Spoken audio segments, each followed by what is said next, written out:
میرے نبی پاک صلی اللہ تعالیٰ علیہ وسلم نے فرمایا شعبان میرا مہینہ ہے، رمضان میرے رب کا مہینہ ہے۔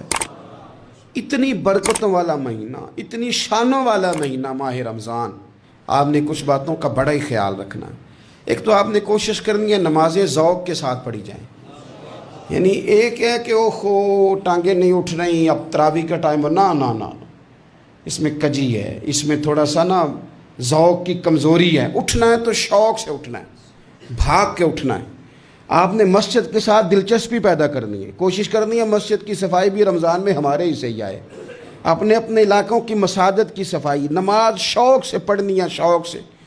آپ نے رمضان المبارک میں کوشش کرنی ہے کہ آپ یہ کہیں کہ زیادہ سے زیادہ میں نہ دوسروں کو نواز سکوں، میں نہ چپکے سے پہنچوں کسی غریب تک، خود سے جاؤں اور رمضان سے پہلے جاؤں، تاکہ وہ پہلا روزہ جو اس نے رکھنا ہے نا وہ اسی لنگر سے رکھے جو میرے حصے میں آئے، اور اس کو اپنا موسم سمجھیں جس کی وجہ سے اللہ آپ کو ثواب دے رہا ہے، اس کو موسم سمجھیں جس کی وجہ سے اجر مل رہا ہے۔ اور کوشش کریں کسی کو کپڑا جوڑا سوٹ دینا ہے، کسی طالب علم کو، امام مسجد کو، کسی غریب کو، کسی بوڑھی اماں کو، اپنے کسی چچا کو، اپنے دادا کو تحفہ دینا ہے تو وہ بھی شروع رمضان میں دے، تاکہ وہ آسانی سے سلا لے، سلا کے پہن لے۔ رمضان میں ہم نے قرآن پاک سے پیار کرنا ہے، قرآن پاک سے پیار کرنا ہے، صبح بھی تلاوت، دوپہر بھی تلاوت، بچوں کو ذوق دلانا ہے، شوق دلانا ہے۔ ہم نے قرآن مجید رمضان شریف میں تراویح میں ذوق سے سننا ہے، کھڑے ہونا ہے۔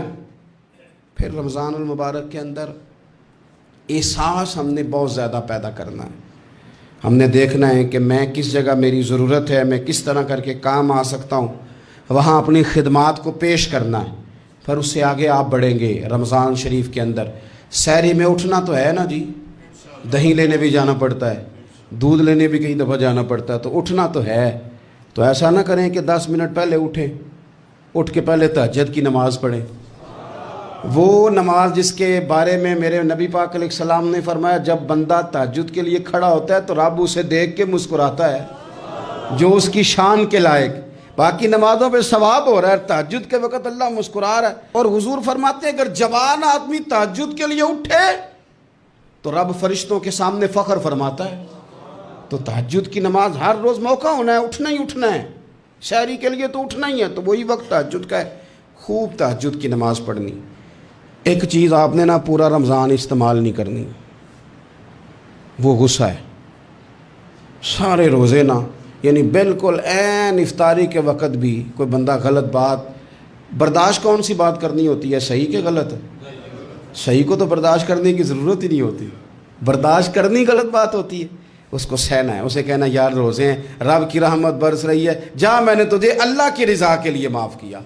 اور ذہن میں حدیث رکھنی ہے کہ حضور نے فرمایا تو رب کے بندوں کو معاف کر، اللہ تجھے معاف فرمائے گا۔ رمضان شریف میں اور سعادت کے ساتھ اور پیار کے ساتھ، اور غیبت نہیں کرنی کسی کی بھی، کسی ادارے کی نہیں، کسی بندے کی نہیں، غیبت نہیں کرنی۔ آپ کو حدیث میں ملے گا کہ نبی پاک علیہ السلام نے کچھ بیویوں سے کہا تھا کہ تم نے تو روزہ توڑ دیا ہے، اور تم نے حلال کے ساتھ رکھا تھا، حرام کے ساتھ توڑ دیا۔ یا رسول اللہ کس طرح؟ فرمایا غیبت نہیں کی تم نے، مردہ بھائی کا گوشت نہیں کھایا، یہ بہت بڑا جرم ہے، اس سے بچنا ہے۔ موبائل کم استعمال کرنا ہے، اور مہربانی کریں کم خبریں دیکھیں، جو خبریں عورتیں پڑھتی ہیں ان خبروں سے بھی پرہیز کریں۔ کوئی ہم نے بڑا سال 11 مہینے سیاسی تبصرے کر لیے، کیا انقلاب آیا پھر ملک میں؟